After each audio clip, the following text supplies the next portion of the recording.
Hey, it's Sigrun with Universal Pagan Temple, and I'm going to be covering a topic here that is kind of connected to some of the other topics I've been covering on this channel in regards to what Trump is doing, with the Middle East, with Israel, and, his getting down on his knees for Netanyahu. But I wanted to say thank you for all your views, likes, comments, shares, support. I really appreciate it. If you like my videos, please feel free to leave a comment, a like, subscribe, share my videos. It's really helpful. And if you really like my videos, please consider giving me a donation on PayPal or becoming a Patreon supporter. I would really appreciate it. But let's get into the video. Earlier today, Trump put on Truth Social, he said, if Hamas continues to kill people in Gaza, which was not the deal, we will have no choice but to go in and kill them. Thank you for your attention to this matter. Well, he says this, we, meaning American troops, would have to go in to the Middle East and do, horrible crimes.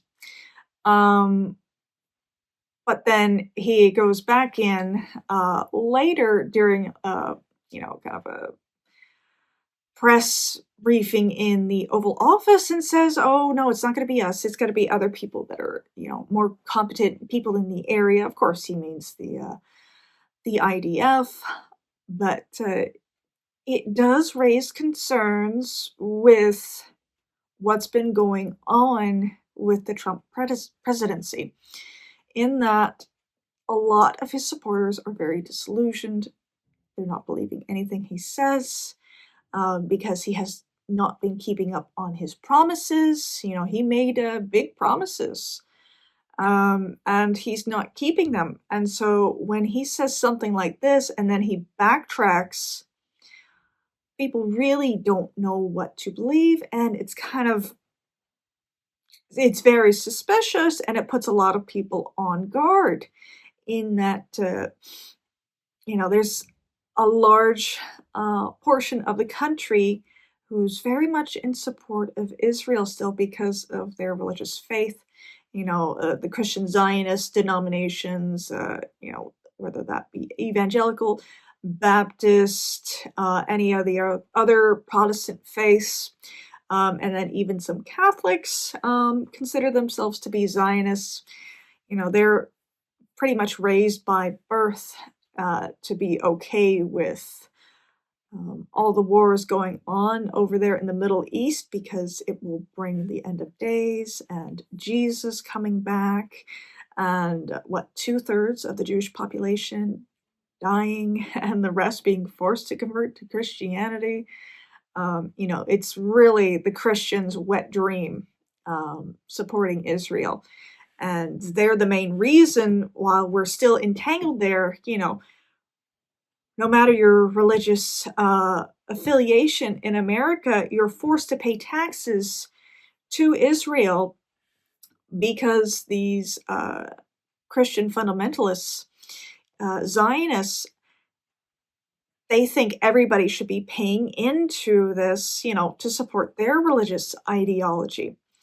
And it's really something that I've been harping on, is that we have to keep an eye on is, unfortunately, American pagans, we're footing the bill as well.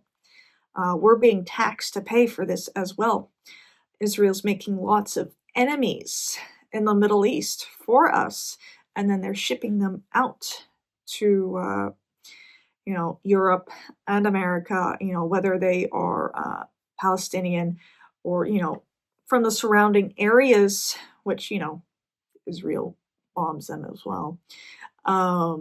They don't have a good opinion of Americans, or kind of a funny thing. I am going to be doing a video in a couple of days about Islam, and because it was requested of me, and I have no problem doing that. I don't feel too fondly for Islam as a pagan, and these Muslims that they're sending over into Europe, into America, the US, they think that all Americans are all the same, that they're all pro-Israel, that they're all Christians, and if you ever, I've told a couple of Muslims that I'm pagan, and they're kind of dumbfounded because they assume all white Americans are Christian by default, and you have to explain what paganism is to them because they don't necessarily understand it completely. Um, and you literally have to say, "Oh, I'm an idol worshiper, but we don't really worship idols." And then they're like, "Oh, okay." And I was like, I'm really not that afraid of Islam in the United States. Fundamentalist Christianity is a bigger issue here in the States than Islam is. Unfortunately, that is a big problem over in Europe, and it breaks my heart to see the European pagan population having to, exist alongside these Muslims, and they're not allowed to speak out or speak up because they don't have freedom of speech. But they are directly under threat. It's not like, the Christians over there where, you know, Christians actually have more in common with Islam than they do with paganism. And that's another matter that I will be covering in the video I'm going to be doing in a couple of days. But yeah, just keep an eye out on what's going on in the Middle East if you're an American pagan, because the Christians are going to, unfortunately, they want to pull us into their apocalypse wet dream. But thank you so much for watching, and until next time, blessed be.